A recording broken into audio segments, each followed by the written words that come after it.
Ο προορισμός τους ήταν το λιμάνι. Θα φτάσω πρώτος, θα φτάσω πρώτος. Πάτησε τον γκάζι του κι άλλο, κι άλλο. Όμως δεν ήξερε πόσο πάγο είχαν οι γραμμές. Οι ρόδες του άρχισαν να γλιστρούν στις ράγες. Ω, συμφορά μου! Πάτησε το φρένο του με πολύ δύναμη. Ω. Και ο Έντι προσπάθησε να πατήσει φρένο, όμως ήταν αργά.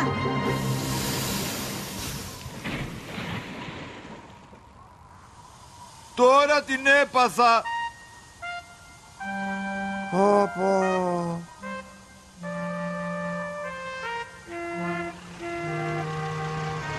Ο Χοντροπατάτας έφτασε με τον Σόλτη. Ήταν θυμωμένος. Τζίμι και Έντι, σας είπα να προσέχετε και με αγνοήσατε. Έχετε προκαλέσει μεγάλη καθυστέρηση. Ο Τζίμι ένιωσε άσχημα. Ο Έντι μου έλεγε να προσέχουμε. Όμως εγώ ήθελα να φτάσω πρώτος για να αναλάβω το τρένο με τα δώρα. Με τη συμπεριφορά σου έχασες αυτή την ευκαιρία.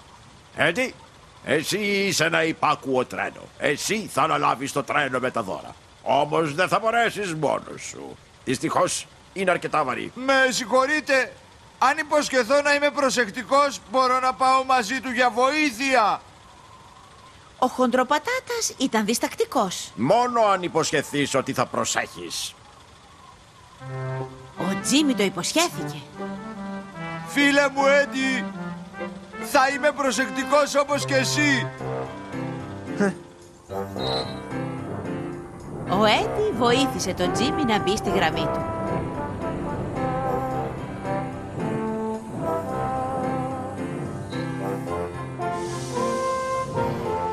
Αργότερα στο λιμάνι, τα δύο τρένα παρέλαβαν τα βαγόνια με τα δώρα και ξεκίνησαν προσεκτικά για το σταθμό.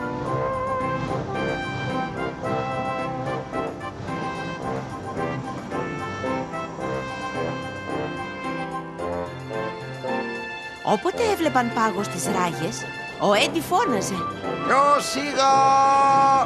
και ο Τζίμι έκοβε ταχύτητα.